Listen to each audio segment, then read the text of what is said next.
Bom dia, família Smart, sejam todos muito bem-vindos a mais um Smart Responde. Estamos aí, voltando aí com a programação de Smart Responde, né? Nossas perguntas e respostas.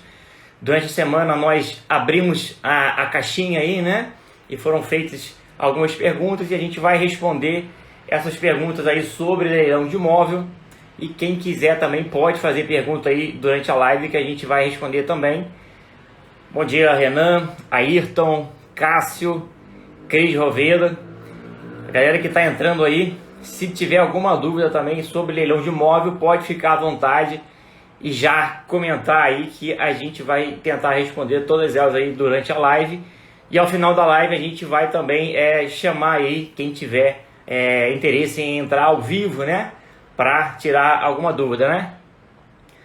Bom dia, Marisa. PSE Santos, bom dia. Então é isso, galera, vamos começar aqui. São várias perguntas hoje aqui, muita pergunta interessante. A gente vai começar então respondendo aqui as questões da caixinha e também aí questões que surgirem ao longo da live, né? Então a primeira pergunta aqui do Ricardo.KSA. Não pude participar da aula ontem, quando vai estar disponível? Provavelmente mentorada nossa, né? Ontem teve a primeira imersão aí da comunidade Smart, né? Foram 3 horas, né? De conteúdo ali intenso pelo Pedro, né? O Pedro deu uma aula excelente ontem, então o material vai ser disponibilizado hoje para os mentorados, tá gravado, né? Então a gente já vai subir lá na plataforma. Então, galera, começando aqui, o Ricardo.KSA perguntou se no edital está escrito livre de ônus de penhora de dívidas. Mesmo assim, preciso ver assim, as certidões? Então, ele está perguntando assim, se no edital lá consta, né, que o imóvel já está livre de dívidas, de penhora, de gravame, se ele precisa se preocupar. Sim, tem que se preocupar. Investimento imóvel é investimento de valor alto. Você não pode confiar todo o dinheiro que você juntou aí durante a sua vida ali no leiloeiro. Não dá para confiar 100%. A gente vê aqui que o leiloeiro falha. E é normal falhar, todo mundo erra. E são vários leilões aí, dependendo do pós-leiloeiro que ele faz, e pode errar. Em regra, pelo Código ali de Processo Civil, o edital ele deve trazer, citar ali todos os ônus, gravames, ações que possam repercutir ali sobre o imóvel, em regra, mas às vezes não acontece. E pode ser também que o edital saiu 2 meses atrás. 2 meses atrás era uma situação, hoje é outra. Pode ter surgido uma penhora ali, um gravame, uma indisponibilidade, alguma coisa na matrícula do imóvel que comprometa aí a arrematação. Então você tem que fazer sim a análise. Não dá para confiar na informação lá 100% do que consta no edital, não tem como. Mesma coisa a matrícula, tem que baixar a matrícula atualizada, a matrícula que consta lá na página do leiloeiro, provavelmente não está atualizada, então você tem que baixar a atualizada e fazer sua análise com base na matrícula atualizada. É algo importante, sério, você não está comprando ali um par de tênis, você está comprando um imóvel, então tem que ter um comportamento diligente. Não dá para, o leiloeiro falou que tá ok, não, galera, pô, confia. Não dá para confiar no leiloeiro, confia em você, vai lá e faz sua análise.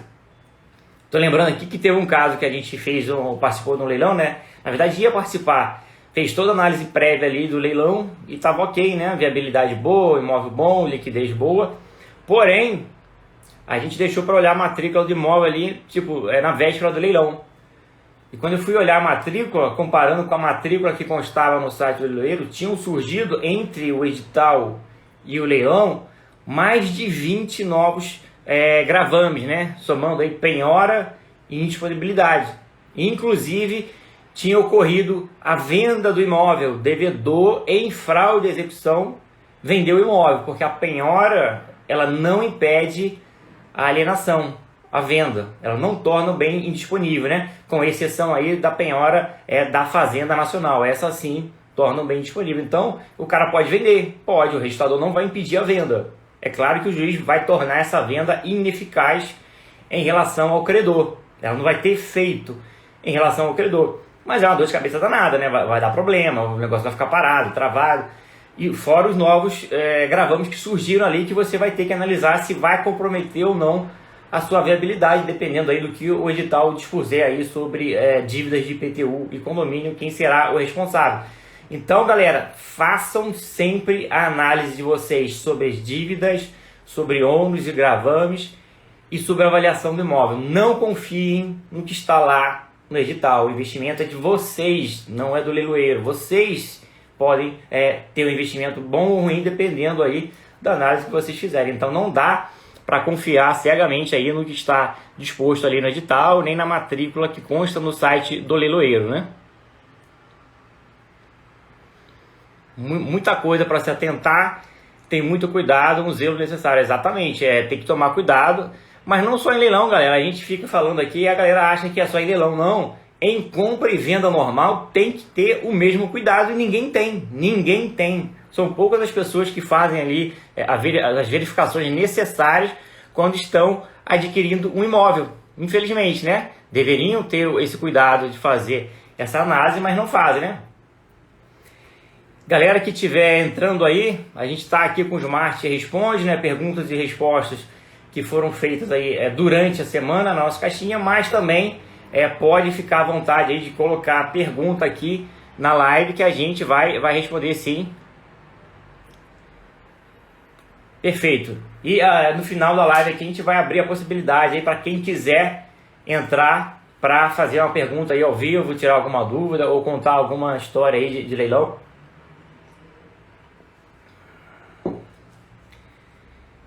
Tiago Carneiro, né? Parabéns pelo ensinamento e dedicação que vocês estão entregando para nós. Sensacional. Muito obrigado, Tiago. A gente está aí com esse projeto, né, de trazer informação sobre leilão de imóvel. É uma área aí pouco conhecida, pouco explorada, que pode sim ser uma oportunidade aí para mudar a vida de muitas pessoas, né? Prosseguindo aqui, né, respondemos aqui a pergunta do Ricardo, ressaltando aqui que você deve sempre fazer suas próprias pesquisas, não confiar jamais só no que está previsto no edital. Prosseguindo aqui, o Jardel _SMO pergunta, né? Quando existe sequestro na matrícula do imóvel, é necessário notificar o executado da data do leilão? Então, Jardel, o sequestro é uma medida voltada ali, uma medida de restrição para que o executado ali, numa ação, ele não se desfaça do patrimônio. Então, muitas vezes aí é muito comum, né, o sequestro aí em questões de justiça criminal, né? O bem foi adquirido como produto do crime. Então, o juiz vai lá e torna esse bem ali, ele sequestra o bem de forma que essa pessoa não desfaça desse bem e não tenha como ali ressarcir o dano que ela causou. Agora, quem deve ser citado aí, intimado da data do leilão, são aqueles credores que constam lá no artigo 889 do Código do Processo Civil, e lá não consta a questão do sequestro, né? Fala do executado, fala do coproprietário de bem diviso, titular de usufruto, do uso da habitação, proprietário, credor pignoratício, credor de hipoteca, credor de alienação fiduciária, o promitente comprador, promitente vendedor. Quando o imóvel é tombado, aí tem que intimar a União, o Estado ou o município, dependendo aí de qual é o ente. Então, seguindo a regra do 889 aí, não é necessário, não consta aqui na literalidade, né, do Código de Processo Civil, a necessidade de intimar ali o credor do sequestro. Agora, é interessante, como eu já falei aqui na pergunta anterior, né, sempre o comportamento diligente. Tem uma ação citada lá na matrícula do imóvel.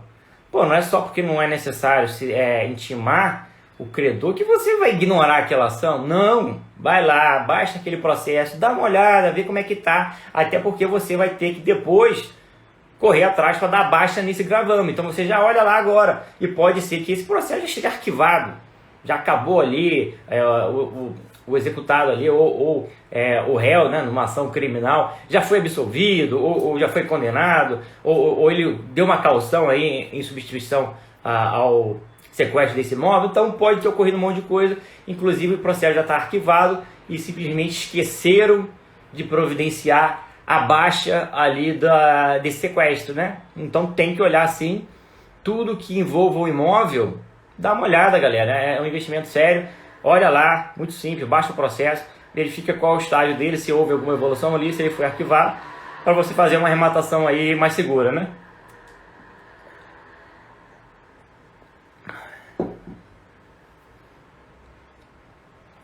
Bora, prosseguindo aqui.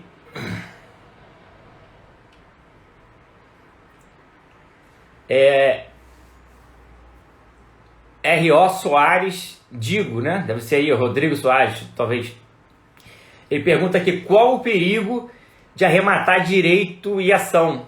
Então, direito e ação é uma arrematação chamada aí leilão de direitos, né? É mais complexa, tem que ter cuidado. Quem está começando, não recomendo. Se leu lá, você não entende nada de leilão, está começando agora, leu lá.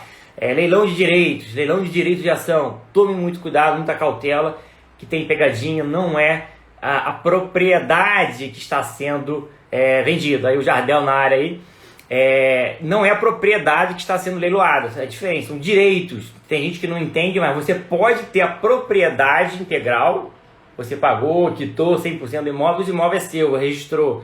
Agora você pode ter direitos sobre o imóvel, direitos que no futuro te assegurarão o direito de ter a propriedade plena. Como acontece isso? Por exemplo, no compromisso de compra e venda.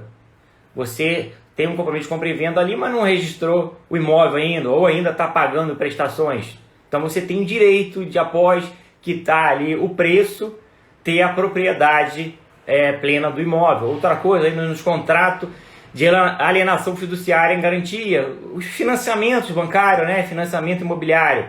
Quem compra um imóvel financiado não é proprietário do imóvel enquanto ainda não quitar as prestações. O proprietário é o banco, de forma resolúvel, precária, né, que ao final de quitar, né, todas essas prestações, aí sim a propriedade volta ali para o devedor fiduciante. Então, nesses casos, por exemplo, numa alienação fiduciária, a pessoa está pagando o financiamento, o imóvel não é dela, ela não é proprietária da matrícula, o proprietário é o banco, porém, ela deixa de pagar o condomínio.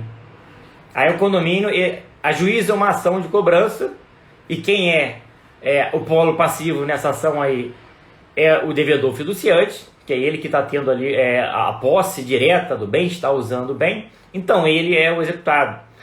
Aí pode levar a leilão. E o que vai ser leiloado? Não pode leiloar a propriedade do imóvel, que a propriedade não é do executado. A dívida é do executado, do devedor. Você não pode leiloar e penhorar o imóvel, que é do banco. O banco não tem nada a ver com a história. O banco não pode perder o seu patrimônio por uma dívida do executado. Então, nesses casos, você estará adquirindo os direitos que esse devedor fiduciante tem em relação a esse contrato de financiamento. Exatamente, você vai adquirir a posição desse devedor fiduciante no contrato de financiamento. Se ele deve ainda 50% das prestações, você vai assumir a responsabilidade por essas prestações. Então tem que tomar muito cuidado, tem que fazer essa conta, essa análise. O maior perigo é esse, é você assumir uma dívida que você não sabia. Não sabia se você não procurou saber, né? Porque a gente avisa aqui direto, tenham cuidado aí com o leilão de direito, pode dar problema, então tem que olhar com muito cuidado. A gente já viu um caso aqui que a dívida não estava citada no edital, o que é um erro, né? O edital, como eu já falei, ele deve falar ali, citar todos os ônus e gravames, e se é um leilão de direitos, obviamente ele tem que falar ali o saldo devedor do financiamento. E ele não dizia, a gente foi pesquisar lá, era mais de R$1 milhão. Então, galera, tomar cuidado, que pode sim, nesse caso, você assumir uma dívida que você não esperava. Então, sempre que leilão de direito e ação, liga um alerta ali. Se você está começando ainda, deixa esse leilão passar. Quando você tiver mais experiência, aí sim você já pode pegar. Não estou dizendo que não é oportunidade, tem sim oportunidade, mas tenha um cuidado maior, normalmente para quem já está na estrada aí há mais tempo. E outros cuidados aqui que eu listei, né? Verificar se a dívida foi quitada, como eu falei, verificar ali o saldo do devedor, ou se a dívida foi quitada. Há necessidade no processo aí judicial de se intimar o credor fiduciário. Se não houver intimação ali, pode ser considerada nulidade, pode assim de repente dar nulidade do leilão. Verificar o que o edital diz sobre o saldo do devedor. Em regra, o arrematante assume o saldo devedor. Em regra, galera, porque no direito é o juiz que decide. Então pode ser que naquele caso concreto o juiz determinou que vai ser extinta a dívida com a arrematação. Aí beleza, aí tranquilo, porque o arrematante não vai assumir essa dívida. Mas tem que olhar com cuidado o que foi determinado no edital, considerando que a regra é que o arrematante assuma o saldo devedor, mas pode ser que o produto da arrematação pague a dívida e o saldo seja utilizado para quitar ali a parte que falta do financiamento. Então tem que olhar com cuidado, muita atenção. Bom dia aí, Juraci, Will. Galera tá bem acanhada aí, pode colocar aí questões, dúvidas aqui também na live que a gente vai respondendo aí até o final da live. Se der certo aqui a gente responde tudo. E ao final a gente abre aí também a possibilidade de entrar alguém para fazer aí uma pergunta ao vivo ou comentar algum caso sobre leilão de imóvel. Prosseguindo aqui nos cuidados, né? Verificar se houve a consolidação da propriedade. Por exemplo, naquele leilão de condomínio que eu falei lá, está sendo leiloado por uma dívida de condomínio. Agora pode ser também que já tenha ocorrido a consolidação da propriedade. Então aquele leilão de direitos, um direito em relação a um contrato de financiamento em andamento. Porém, na hora que consolidou a propriedade ali, pode ser que já esteja ocorrendo lá um leilão da alienação fiduciária. Então esses direitos que existiam sob o contrato não existem mais. Então pode ser um problema aí você arrematar no leilão de condomínio, leilão de direitos, uma dívida, um contrato de financiamento que já perdeu o objeto, que já foi consolidada a propriedade e de repente já até ocorreu o leilão da alienação fiduciária. Então tomar esse cuidado. E também na hora que for registrar o imóvel, pode ser que o registrador de imóvel dê alguma pendência na questão ali do princípio da continuidade registral, que toda hora que você vai registrar o imóvel, o registrador ele vai fazer ali a qualificação do título, ele vai olhar se aquele título que você está apresentando na registro, se ele atende a todos os requisitos legais e aos princípios registrais. Dentre esses princípios tem o princípio da continuidade, ou seja, tem que ter uma relação de sequência entre os titulares. A vendeu para B, B vendeu para C, C está passando para você agora através do leilão.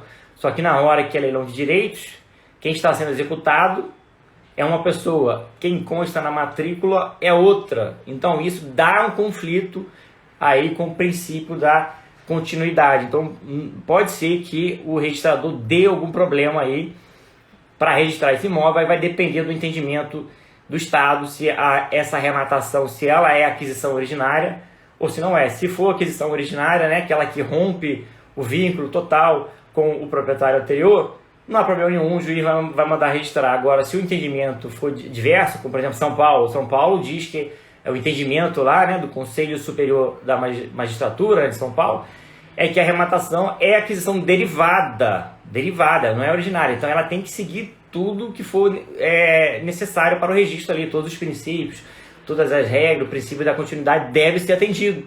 Então tomar cuidado e analisar aí em qual estado você está arrematando para ver como é que vai ser o procedimento depois para registro, né?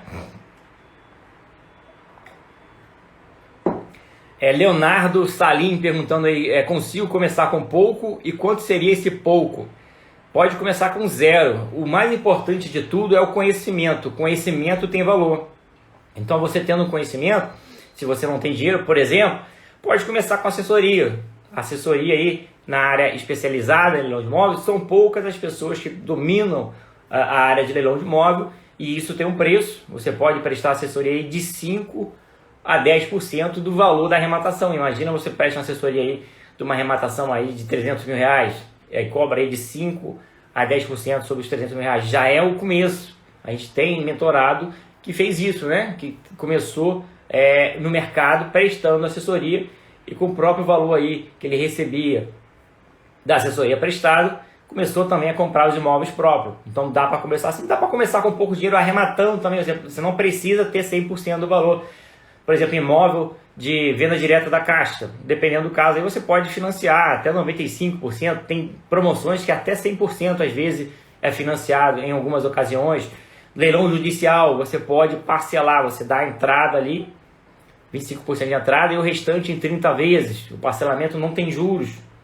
Você pode cotizar, juntar você mais 2, 3 amigos e comprar junto com eles. Então não precisa de muito dinheiro. Você já está comprando imóvel abaixo do valor de mercado, às vezes com 50% de desconto, e ainda com essa possibilidade de dar uma entrada e financiar o restante. E financiar não é ruim, galera. Financiar para casa própria, para você ficar pagando 30 anos de financiamento, é uma péssima opção. Péssima.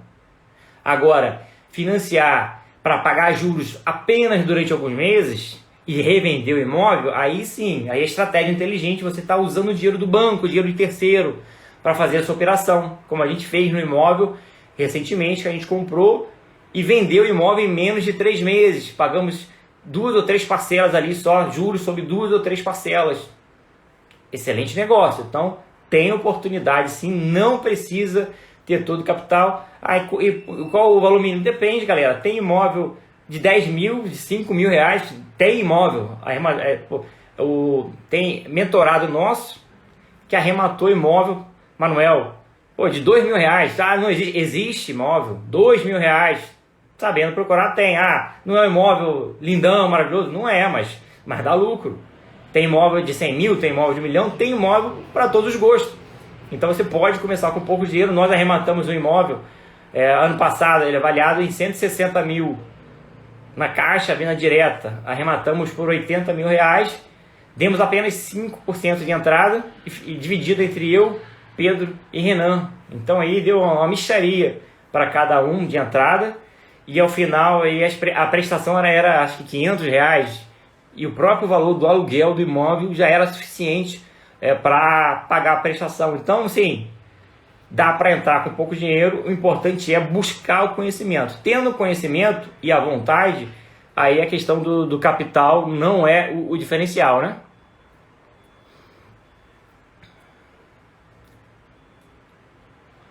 O Tiago Monteiro perguntou aqui: Pierre, consolidação da propriedade ocorrida há muitos anos pode indicar imóvel em litígio ou pouco interessante na análise financeira?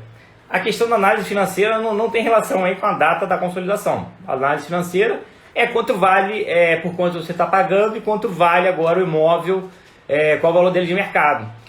Agora, consolidação muito antiga pode indicar litígio? Não necessariamente.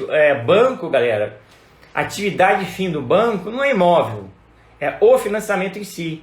Então, tem banco que tem milhares de imóveis e não tem uma gestão bonita, adequada ali, não dá nem muita atenção para essa gestão. Por exemplo, a Caixa tem milhares de imóveis no Brasil inteiro retomados. Às vezes deixa lá, às vezes esquece de fazer o procedimento.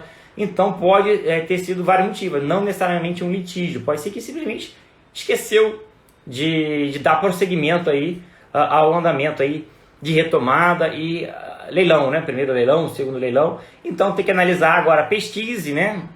Se existe alguma ação judicial aí em andamento envolvendo aí o banco, envolvendo o imóvel, envolvendo o devedor fiduciante. Faz essa análise prévia, verifique. Não necessariamente porque consolidou e não vendeu ainda, não levou a leilão, que é um litígio. Pode ter esquecido, infelizmente, né? Assim, a atividade de fim de banco não é compra e venda de imóvel. Então, assim, como ele não tem a expertise nessa área, às vezes deixam largado lá, não faz o procedimento no momento que deveria fazer. Então, analisa com cuidado, vê a questão da viabilidade financeira, se é um bom investimento, se não é um bom investimento, e faz essa pesquisa aí para ver se existe algum litígio em andamento. Lembrando que os imóveis aí retomados que envolvam o sistema financeiro da habitação não estão sujeitos aí a uso capião. Então, mais uma ressalva aí, né? Porque pode ter uso capião, sendo retomado aí da questão do sistema financeiro habitacional, como ele tem ali um viés de afetação a uma atividade pública, né? A questão da prover moradia, habitação, então já está pacificado que não caberia o uso capião de imóveis nessa situação, né? Adriana Souza Vale, né? Esses leilões da Caixa e do Banco do Brasil são mais seguros? São mais simples, são mais seguros também, mas são bem mais simples do que, por exemplo, um leilão judicial. Leilão judicial você vai ter que fazer uma análise ali mais detalhada, não é que seja muito mais difícil, mas vai requerer um conhecimento mais aprofundado de alguns institutos jurídicos ali, mas nada demais, nada que você estudando ali não domine. Agora, da Caixa, por exemplo, é venda direta da Caixa, é excelente para quem está começando, porque na venda direta, como é que funciona? Tem o primeiro e o segundo leilão, que é obrigado pela lei de alienação fiduciária. Aí ocorreram esses leilões, não teve ali nenhum interessado, o imóvel já é 100% do banco. Aí ele faz o que ele quiser, aí ele vende, né, nessa venda, nessa modalidade de venda que é chamada venda direta. E na venda direta, na Caixa, né, ela coloca ali alguns rebenesse, né, tipo, o arrematante não vai pagar dívida de IPTU e condomínio. Bom, então você já fica tranquilo sabendo que você não vai assumir nenhuma dívida. E também, por exemplo, o arrematante poderá se valer aí do auxílio de um corretor credenciado da Caixa para fazer todo esse procedimento. Então você está começando agora, não domina ainda, ou já leu ali a teoria, mas não tem segurança ainda, né? Porque teoria é uma coisa e prática é outra, né? Como eu costumo falar. Então aí você pega, compra na venda direta, por exemplo, da Caixa, com a assessoria aí de um corretor credenciado, sem custo, que esse custo já está embutido lá no lance, então vai ser a Caixa que vai pagar ao corretor, e você tem assessoria ali de ponta a ponta desse procedimento. Então o risco é muito minimizado, é quase zero, né? Porque é venda direta, não vai assumir dívidas. Aí você verifica a viabilidade financeira, sendo algo viável, aí sim é interessante. Então a gente recomenda a quem está começando, começar pelos mais fáceis, que são os leilões extrajudiciais, deixa o judicial para depois. Aí dentro do extrajudicial começa na venda direta, que é mais fácil ainda. Aí depois que você fez sua venda direta ali e deu certo, aí você já está mais confiante. Aí vai para um leilão de alienação fiduciária extrajudicial, né? Da primeira, segunda praça. Fez, deu certo, ganhou conhecimento. Aí vai para um judicial, não tente queimar a etapa. Pode fazer um judicial direto? Até pode, né? Mas a gente recomenda aqui seguir ali a escada do conhecimento, né? E da experiência, que você vai ganhando conhecimento e pegando experiência também, de forma que você ao final já chegue lá no leilão judicial já bem seguro, sem pular nenhuma etapa aí, sem deixar passar algum conceito importante, né?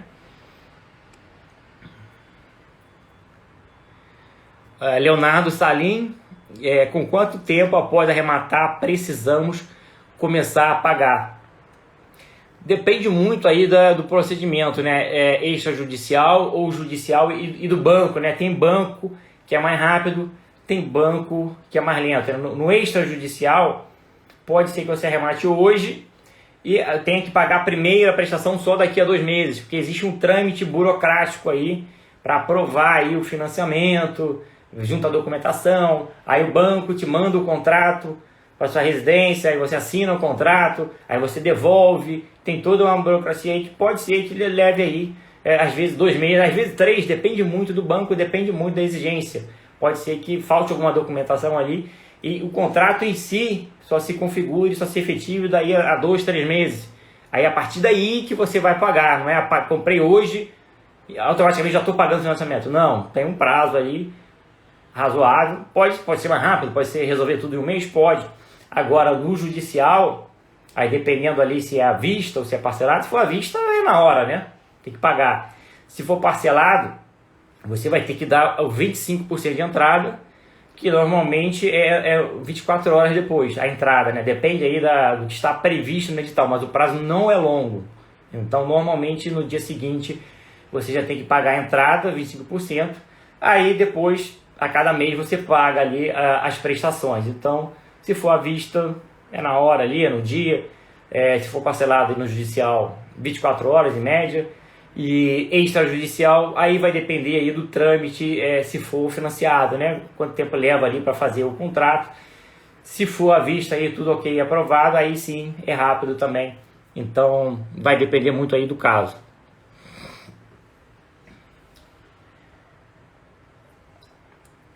Bom, Fernando Albino, fevereiro vai fazer 3 anos que arrematei um imóvel. Até o momento não consegui desocupar. Justiça lenta e morosa. Estou pagando as prestações, paguei metade da entrada e a pessoa tranquila no imóvel.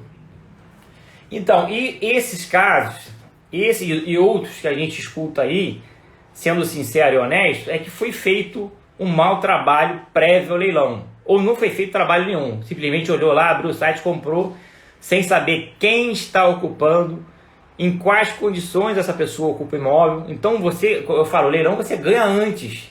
Antes do leilão, do dia do leilão, o leilão é amanhã. Hoje eu já sei tudo do leilão. Já defini meu preço, já vi a habilidade financeira, já sei todas as ações que envolvem imóvel, já sei o cara que está morando lá, já sei o perfil desse cara que está morando lá, se é um cara combativo, se é um cara que recorre muito, se é um cara tranquilo, se é um cara de boa, se o cara passou o imóvel para outra pessoa. Então você faz essa pesquisa antes, a gente ensina aqui. E depois que você arremata, existe procedimento adequado e correto para a desocupação. No momento certo, você vai enviar ali uma notificação extrajudicial. Em que momento? A galera aí diz que espera registrar o imóvel. Na teoria tem que ter o registro, mas na prática não precisa. E já existe decisão aí do STJ dizendo que você pode iniciar a ação de emissão de posse antes de ter aí o registro, apenas com o contrato de financiamento. Então você tem que antecipar o máximo possível as ações para ter resultado e fazer de forma assertiva. Então você notifica o camarada lá, dá prazo, e na sua notificação você fala, se for um leilão de alienação fiduciária, você fala, cada mês que você fica aí, você tem que pagar 1% de taxa de ocupação. Então você mostra as várias coisas que ocorrem se o cara descumprir, e tudo no momento correto. E se não der certo, em 90% das vezes, uma negociação amigável resolve a questão no extrajudicial. Se não der certo, você tem que entrar com a ação de emissão na posse. No leilão extrajudicial, a lei de alienação fiduciária, ela garante o procedimento. Por quê, cara? O banco, quem é que dá as regras? Infelizmente, os bancos. Os bancos colocam o dinheiro ali. E ele não vai emprestar se ele não tiver certeza que depois o imóvel pode ser vendido e retomado para dar garantia, para esse ciclo fechar. Então a lei é feita para favorecer o banco, favorecer também, não só o banco, o sistema financeiro da habitação de forma geral. Então a lei garante, o cara não desocupou, o juiz pode dar uma liminar para em 60 dias promover a desocupação. Isso no extrajudicial, porque o sistema é feito para dar certo. No judicial, no próprio processo de emissão na posse, vai dar certo. O próprio juiz vai dar o mandado de emissão na posse, não tem nem que entrar com nenhum processo. Zero. No próprio processo, ele manda, determina. Agora, pode ter pego um caso enrolado? Pode. Mas esse caso isolado aí, enrolado, ele já deu sintomas durante todo o processo que ele era enrolado. E quem tem a prática ali já verificou, esse caso vai dar problema. Pode dar algum problema. O cara recorreu 1000 vezes, tu viu que o cara é combativo ali. Ou existe um terceiro que comprou o imóvel e recorreu lá no processo, só que ele não registrou. Então você vê que aí pode dar um problema na justiça e até decidir demorar. Mas assim, são coisas que você, com cuidado e diligência, já identifica previamente e pode evitar. A gente já rematou aqui, já perdi a conta de quantos imóveis a gente rematou ali, várias dezenas. A arrematação que demorou mais a desocupar foram 5 meses. 5 meses. Então, sim, quando dá errado, ou a pessoa não sabe o que está fazendo, infelizmente acontece, né? Ou ela fez ali, mas não tomou todos os cuidados que deve tomar, não fez todos os procedimentos. Então a gente fala, leilão é procedimento. Não precisa ser um cara excepcional. Tem que ser um cara disciplinado que cumpra procedimentos. Checklist, o que tem que ser verificado aqui? Em qual etapa? Em qual momento? O que eu faço? Porque tem muita gente aí que fala um monte de coisa. Porque você faz a emissão na teoria. Mas e na prática? Como é que é na prática? Em qual momento eu faço? Como é que eu faço? De que jeito? Isso é a parte prática de quem vivencia. Então a gente tem assim, dezenas e dezenas de arrematações. A que demorou mais a desocupar foram 5 meses. A última desocupação que a gente fez aí não levou nem um mês. Esse imóvel a gente vendeu em 3 meses. Então é assim, tem que fazer toda a diligência prévia, levantar os dados de quem mora lá, em qual situação mora, conversar com o síndico, conversar com o vizinho. Tudo isso você vai levantando ali já informações que vai ajudar nessa análise. E pode ser também, eu não sei se você foi assessorado por um advogado, que você contratou um advogado aí, aquele indicado por um tio, por um primo, que não é da área imobiliária, ele não sabe nem o que está fazendo, ele não sabe a diferença de ação de reintegração de posse, de emissão da posse, aí entra com uma ação errada, aí faz um procedimento indevido ali. Então a gente sempre recomenda aí, na hora que for entrar com a ação, entrar com um advogado especializado ali na área imobiliária, para evitar que a pessoa cometa ali algum deslize e a ação se prolongue. Então a maioria dos casos que a gente viu aí que demorou foi por falha de quem fez o procedimento aí de desocupação, não levantou as informações antes ou não fez ali o pedido correto, no momento correto. Leonardo perguntando se dá para usar o FGTS. Dá em alguns casos, não são todos, são poucos os casos em que pode utilizar o FGTS. No próprio site da Caixa, ali na descrição do imóvel, ele vai citar se pode ou não utilizar o FGTS. Agora, tomar cuidado é que na hora que você utiliza o seu FGTS, você pode estar prejudicando a sua venda, né? Porque o imóvel só pode se valer do benefício do FGTS a cada 3 anos. Então, se você utilizou o FGTS na compra agora, e se você for vender, você não vai poder vender rápido para outra pessoa que vai comprar também utilizando fundos do FGTS ali, porque há essa vedação. Então, pode ser que atrapalhe a sua venda, né? Diminua aí a sua probabilidade de venda rápido. Tu teria que esperar 3 anos para poder vender para alguém que vai utilizar também o FGTS. Então, analisar aí se vale a pena ou não, né?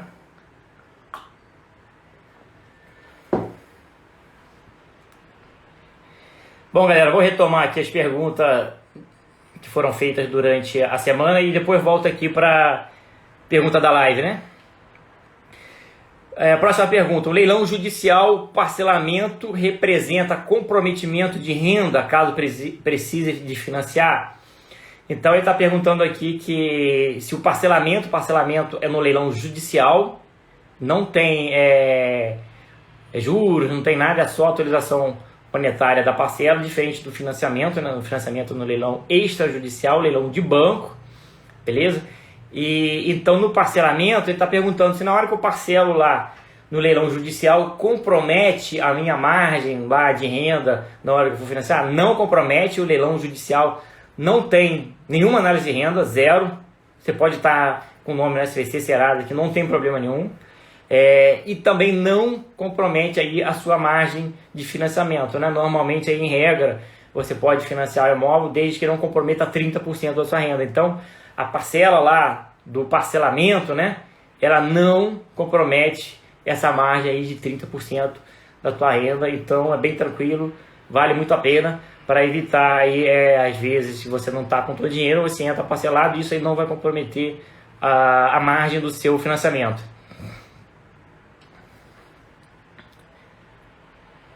Will Zuka: tem matrículas de apartamento que a descrição tem umas 10 linhas falando de 20 posições diferentes. Impossível conferir todas as posições. É importante essa parte da matrícula? Não é impossível e é importante. Você tem que olhar a matrícula com cuidado. De início você se assusta, né, quando olha a matrícula a primeira vez, não sabe o que está acontecendo ali, mas com o tempo ali você vai ganhando experiência e vai vendo ali que não é esse bicho de 7 cabeças, né? Então muitas coisas que estão lá, aí, às vezes você pega uma matrícula que tem 10 indisponibilidades.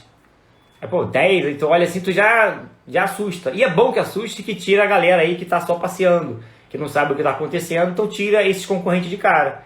Esses aí já são excluídos. E é bom que assusta o cara que conhece mais, ele se diferencia. Aí você vai ler na matrícula e vai vendo nos atos seguintes que ocorreram a baixa desses gravames, baixa da penhora, baixa da disponibilidade. Então tudo aquilo que te assustou lá em cima da matrícula, lá no final já não existe mais. Então você vai analisando e às vezes são coisas que não afetam aí o imóvel. Se, por exemplo, o edital já diz que dívidas de IPTU e condomínio subrogam-se no preço, ou seja, o produto da arrematação que vai ser utilizado para quitar essas dívidas e que não vai passar nada para o arrematante. Então, não estou nem ligando se existem outras dívidas lá de outras naturezas que não acompanham o imóvel, que não seja o próprio terreno. Se está lá, pouco importa. Ela não vai afetar o imóvel, ela não vai passar para mim, porque tem a diferença de dívida pessoal e dívida do imóvel. São coisas diferentes. O que pode passar para arrematante é aquela dívida do imóvel, dívida que acompanha o imóvel, que é chamada de dívida próprio terreno, dívida de IPTU e condomínio. Essa pode passar, dependendo da previsão do edital. Agora, dívida pessoal do devedor com outra pessoa aí, essa não pode passar para o arrematante. No máximo, ela pode interferir ali na relação do concurso de credores, né?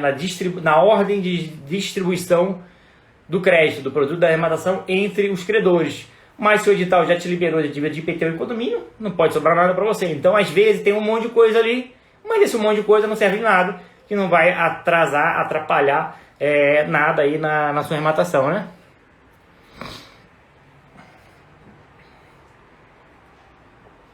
O Fábio Silveira, né? No mesmo assunto, né? O que assusta são as penhoras e indisponibilidade da matrícula. O que fazer? Exatamente, que não é para assustar. E é bom que assuste, porque tira quem está passeando ali, quem não quer realmente aprender, quem quer só entrar ali no fácil. Se você quer ganhar dinheiro de forma consistente, você tem que se diferenciar da média, né? Então, penhora, indisponibilidade, não é para assustar. Você tem que ir lá e olhar, verificar essa penhora de quê?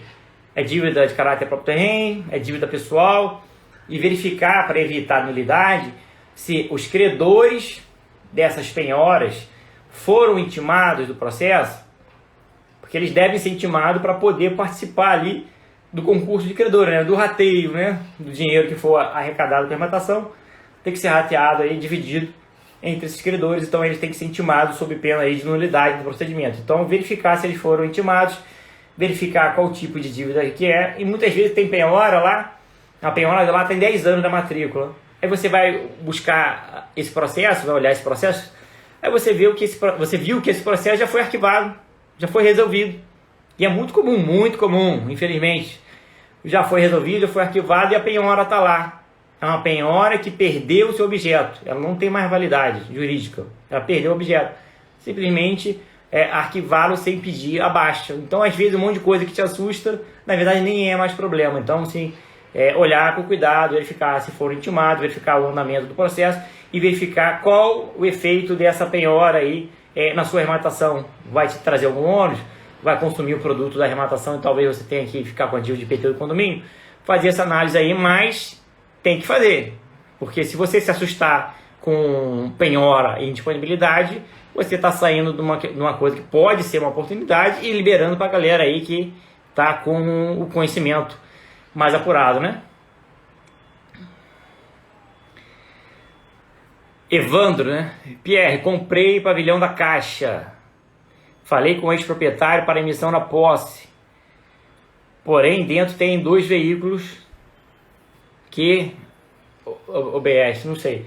Se tem bem lá, você tem que entrar... No caso, ele não foi judicial, né? Foi com a Caixa, né? Tem que entrar em contato aí com a Caixa e com o proprietário para estabelecer uma relação do que será feito com esse bem. Dá um prazo ali para a pessoa retirar o bem. Aí tem que ver também que tipo de bem é, bem... 2 veículos, né? E, notificar extrajudicialmente ou judicialmente também aí o proprietário desse bem, perturbar a Caixa, que a Caixa ela tem relação também com isso, mandar e-mail, entrar em contato, denunciar lá, no Banco Central. O Banco Central fiscaliza os bancos, falar, pô, a Caixa não tomou nenhum procedimento aqui, não está orientando, não está me respondendo. Então tem uma série de ações aí para serem tomada, né? Quando é judicial é mais tranquilo, que você já vai lá, peticiona no processo e fala para o juiz, juiz, tem esses bens aqui do devedor. O que eu faço com ele? Se tiver um depósito público, você pode colocar no depósito público e dar prazo para a pessoa retirar. Se não tiver depósito público, depende da cidade, você pode se nomear depositário, falar para o juiz, juiz, eu vou ficar com esses bens aqui, mas dá um prazo para o cara retirar, sob pena de perdimento. Pô, eu não vou ficar com esse bem a vida inteira. Então tem que correr atrás, tem que notificar ali a pessoa para que ela retire o bem e correr atrás da Caixa, e para a Caixa também ajudar nesse procedimento aí. Ana Maria Perdigão. É bom saber que não precisa ter muito dinheiro para começar nesse universo de arrematação em leilões. Fundamental, conhecimento, cara. O conhecimento tem valor, o conhecimento liberta, então não precisa de dinheiro, não precisa. Você tendo conhecimento, você vai começar, é claro que o dinheiro facilita. Pô, ninguém vai mentir aqui, facilita, com certeza. Hoje é muito mais fácil eu fazer arrematação do que quando eu comecei.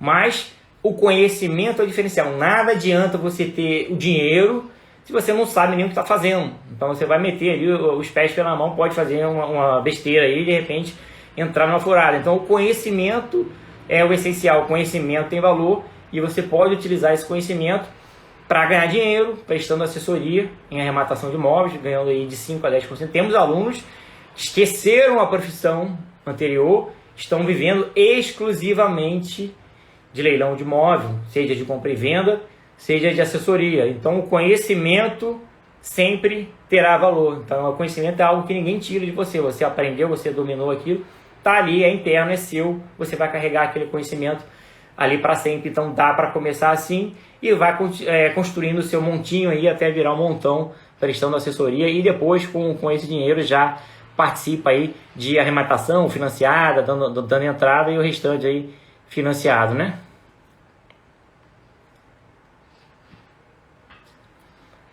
Prosseguindo aqui, é a pergunta que foi feita durante a semana na caixinha, né?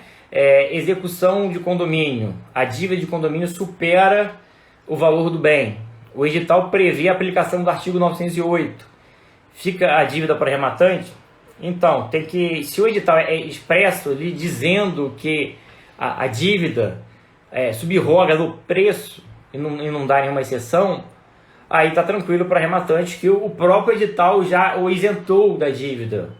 Agora, tem casos que ele fala que subroga no preço até o limite da arrematação. Ele faz uma mistura aí, então ele fala, ó, até o valor da arrematação, beleza, agora o que passar é do arrematante. Então tem que tomar cuidado, verificar o que o edital está falando. Se o edital é bem claro mesmo, expresso, ó, subroga no preço, o arrematante não vai herdar a dívida.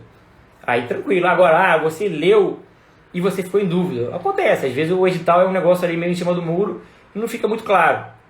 Leiloeiro. Questiona o leiloeiro, manda um e-mail para formalizar. Olha, leiloeiro, nesse caso aqui, o arrematante pode herdar a dívida de condomínio ou ele já está isento aqui, não tem esse risco. O leiloeiro vai te formalizar e você vai já ter uma prova ali e ficar seguro aí, fazer uma arrematação tranquila. Na dúvida, galera, sempre questione o leiloeiro. Nunca, jamais participe de um leilão com dúvida. Tá em dúvida, liga para o leiloeiro, manda e-mail, questiona lá para você entrar aí no procedimento aí de forma segura.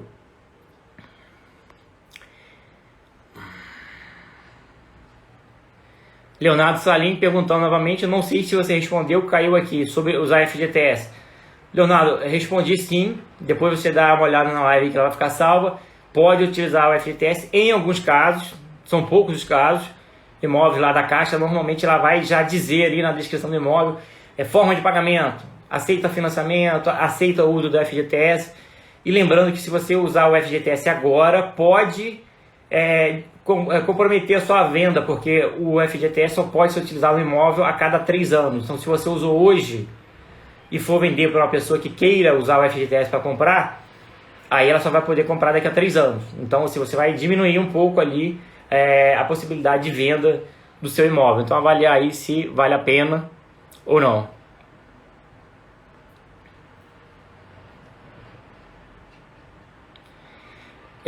Galera, vou ver aqui se alguém quiser entrar ao vivo aqui. Tem 4 pessoas aqui que pediram.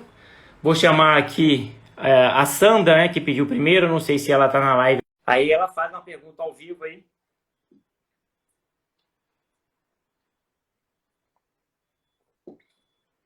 Bom, ela foi uma das primeiras aí a fazer o pedido aqui, mas chamei aqui, não aceitou. Vou dar um tempinho aí para ver se ela tá na área ainda, se ela entra. Talvez tenha saído aí já. Eu chamei aqui, vou chamar a terceira vez aqui. Se não entrar, a gente passa pro próximo aí. Uma última pergunta aqui, né? Que foi feita na caixinha para a gente finalizar. quais perguntas deve fazer o síndico, né?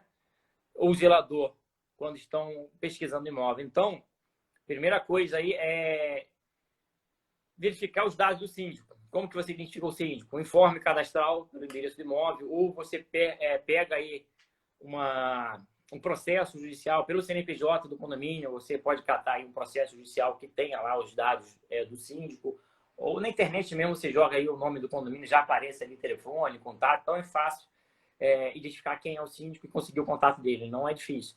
Aí o que você vai perguntar ali para o síndico? Qual é o estado de conservação do imóvel? Fulano que está lá fez alguma reforma recente no imóvel, para você já ir sondando ali se vai precisar fazer reforma ou não. Quem está ocupando o imóvel? O imóvel está vazio? Tá 3 meses que está vazio. O imóvel não, o imóvel está alugado. Então você já vai levantando informações sobre a ocupação, todo aquele trabalho prévio, né, que eu falei lá, de diligenciar para saber quem está lá no imóvel, você levanta também. Valor de venda, você pergunta, qual foi a última venda que teve aqui nesse prédio? É recente, não foi? Qual foi o valor? Então você já levanta esse valor. O cara demorou muito tempo a vender, ficou muito tempo ali para vender ou vendeu rápido? Aí tu vê a questão da liquidez também e já aproveita aí e vê a questão da dívida de condomínio, né? Tem que ver direto na fonte, né? Às vezes no processo lá no edital está desatualizado. Aí tu vê direto com o síndico, ou se o síndico não tiver, você pode perguntar aí para a administradora do condomínio. Evandro está querendo perguntar aí já há meia hora. Evandro, clica aí no maisinho, na câmerazinha, para eu te habilitar aqui e você fazer sua pergunta ao vivo. O Zinaldo não está conseguindo participar. Sandra também não.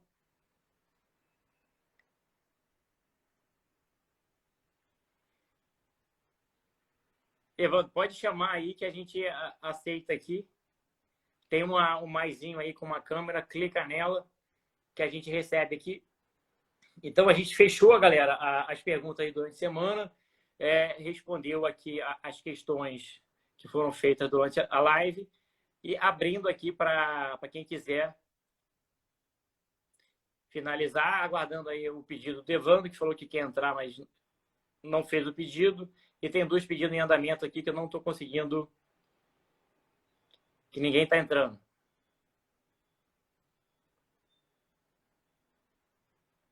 Deixa eu ver se ficou alguma pergunta aqui para trás, né? Humberto de Oliveira Nunes, né? Como faço para entrar na lista da próxima turma? Humberto, fechamos a turma agora, no final de semana nós fechamos, abrimos as vagas aí, a gente abre 90 vagas, fechamos as vagas em 48 horas e a próxima turma agora a gente não tem previsão, estamos aí em setembro, né? Talvez até o final do ano tenha mais uma turma aí. Então a gente está preparando aí a turma nova, né? A gente abre vagas limitadas para a gente poder preparar com qualidade o pessoal. Começamos a imersão ontem, primeira imersão, primeiro encontro prático nosso, 3 horas, não é aquela imersãozinha de meia hora não, 3 horas de conteúdo prático direto lá com o Pedro.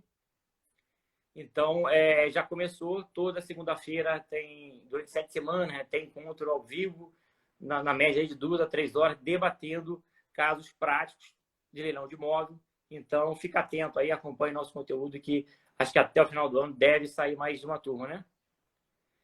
O Fábio Silveira perguntando como é que ele faz para saber se as penhoras e indisponibilidades foram dados baixa. Na matrícula do imóvel.